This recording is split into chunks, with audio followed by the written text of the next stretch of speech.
क्या कर रही है यहाँ पे? और तुझे कितनी बार समझाया है कि बिना मेरी परमिशन के मेरे रूम में मत आया कर। एक बार में समझ नहीं आता तुझे? वो दीदी मेरे को ना खाना बनाने के लिए जाना था, तो एक तो आपके लिए बनाना है, एक वो जो लड़का आता है जो आपका दोस्त है उसके लिए भी बनाना है ना। पहली बात तो वो मेरा दोस्त नहीं है, वो मेरा बॉयफ्रेंड है। और जब वो आ रहा है तुझे पता है तो दोनों लोगों के लिए खाना बनेगा ना। इतनी सी बात तो पूछने के लिए आ गई मुझसे। वो दीदी फिर आप गुस्सा करते हो ना, इसलिए। सुन मेरी बात, तू नौकरानी है तो नौकरानी बन के रह, ज्यादा मालकिन बनने की जरूरत नहीं है।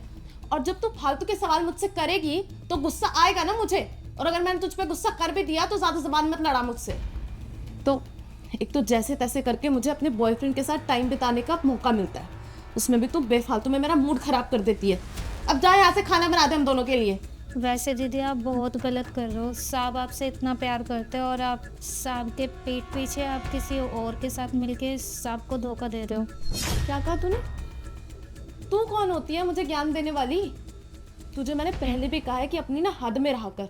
तुझे काम पे रखा है ना मैंने, वही बहुत बड़ी बात है तेरे लिए। वरना टाइम नहीं लगेगा मुझे, तुझे अभी के अभी काम से निकाल दूंगी। अपनी जुबान को ना थोड़ी लगाम दे ले, आई बस समझ में। अब जा चल खाना बना हमारे लिए। साले कहाँ से आ जाते, दिमाग खराब कर देती है मेरा फालतू में। Hi darling. आ गए तुम? आ गया। इतना टाइम कहाँ लगा दिया? तुम्हें पता है सुबह से मैं तुम्हारा वेट कर रही हूँ और तुम हो कि अब आ रहे हो। अरे यार बेबी, तुम्हें तो अच्छे से पता है ना कि जिस कंपनी में मैं काम करता हूँ उसी कंपनी का ओनर तुम्हारा पति है। और तुम्हें पता है मुझे कैसे ना कैसे करके उसको चकमा दे के आना था। अब तुम ये नहीं जानती ना कि मैं कैसे, जैसे मत पूछो कि मैंने कैसे उसे चकमा दिया। और तुम्हारे सामने मैं खड़ा हुआ हूँ, बैठा हूँ। अरे तो कुछ भी बहाना बना देते। वैसे तो बोलते रहते हो कि मैं तुम्हें टाइम नहीं देती। और अब जब मैं तुम्हें टाइम देना चाह रही हूँ तो तुम हो कि इतना लेट आ रहे हो। कोई बात है ये? Baby I am really sorry, आइंदा से ऐसा कभी नहीं होगा। By the way you looking very pretty. अच्छा चलो, अब आ गए हो तो मुझे अपने हस्बैंड की कोई बात नहीं करनी है। अब एक काम करते हैं, हम लोग अच्छे से टाइम स्पेंड करते हैं, ठीक है? Exactly. You know what Vaishnavi, इस पिंक कलर में ना तुम बहुत ब्यूटीफुल लग रही हो। मुझे ही बता दे कि मैं कैसा लग रहा हूँ। राजा तुम क्या हुआ, देख के चौंक गई मुझे? या फिर ये मेरा घर नहीं है, मुझे इस घर में नहीं आना चाहिए? इस घर में सिर्फ तुम और तुम्हारा ये बॉयफ्रेंड रहना चाहिए, है ना? कौन है ये?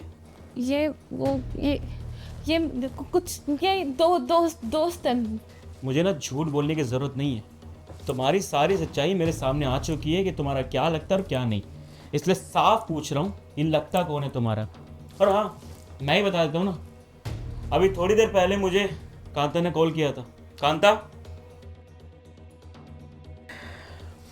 अभी थोड़ी देर पहले ना इसने तुम्हारे फ़ोन से कॉल किया मुझे, और तुम दोनों जो बातें कर रहे थे ना, पागल समझती हो मुझे? तुम दोनों प्रॉपर्टी हटाने की बात करते हो, मुझे इस घर से बाहर निकालने की बात करते हो, मुझे कुछ नहीं पता चलेगा। इतना बड़ा धोखा, सारी चीज़ें ला के देता था तुम्हारे लिए मैं, तुम्हारी सारी खुशियों का ध्यान रखता था यार मैं। लेकिन तुमने एक बार भी नहीं सोचा कि अगर ये सच्चाई मेरे सामने आएगी तो मुझे कैसा फील होगा। मेरे घर में अपने बॉयफ्रेंड को लाती हो और मुझे पागल बनाती हो ना। और तुझे ज़रा से भी शर्म नहीं आई यार कि वो मैरिड है, उसका एक पति है, और मेरे ऑफिस में काम कर कर मुझे इतना बड़ा धोखा दे रहा है तू? जल्दबाजी में निकल आया ना कि मुझे कोई इंपॉर्टेंट काम है, घर में दवाई लेकर आनी है, ये दवाई लेकर आया तू? भाई देखो मेरी बात सुनो, ये मुझे बुलाती थी, मैं नहीं आता था कसम से। इसने मुझे फोन कर करके हमेशा बुलाया। और रही बात रिलेशनशिप की, मैं तो बस यार टाइम पास कर रहा था, जवान लड़का हूं, इसको समझना चाहिए ना, ये शादीशुदा है।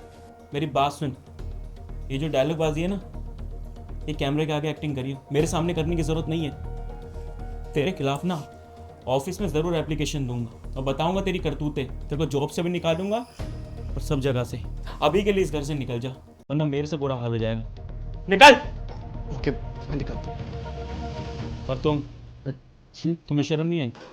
अपने पति को इतना बड़ा धोखा दे रही हो तुम। खैर कोई बात नहीं, मैं रिश्ता तो नहीं तोड़ूंगा, क्योंकि समाज में मुझे भी जवाब देना होता है। लेकिन आज के बाद वो पति वाला फ़र्ज़ भी नहीं निभाऊंगा जो मैं करता आ रहा हूँ। मुझसे एक्सपेक्टेशन मत रखना, क्योंकि आज मेरा दिल टूट चुका है और जुड़ने में पता नहीं मुझे कितना टाइम लगेगा। मैं ना तुम्हें मौका देना चाहता हूँ ना कुछ हो। साजा मैं जानती हूँ मुझसे बहुत बड़ी गलती हो गई है, पर अगर हो सके तो प्लीज़ प्लीज़ तुम मुझे माफ़ कर दो। मैं आइंदा ये गलती दोबारा कभी नहीं करूँगी, आई प्रॉमिस। ये करने की नौबत ही नहीं आएगी ना। मैं तुमसे बात करना ही छोड़ दूंगा। इस घर में तुम्हें रहना है रहो, जिसके साथ जाना है जाओ, अपने परिवार वालों के साथ रहना है रहो, लेकिन मेरे साथ रहने की ज़रूरत नहीं। Just go to help.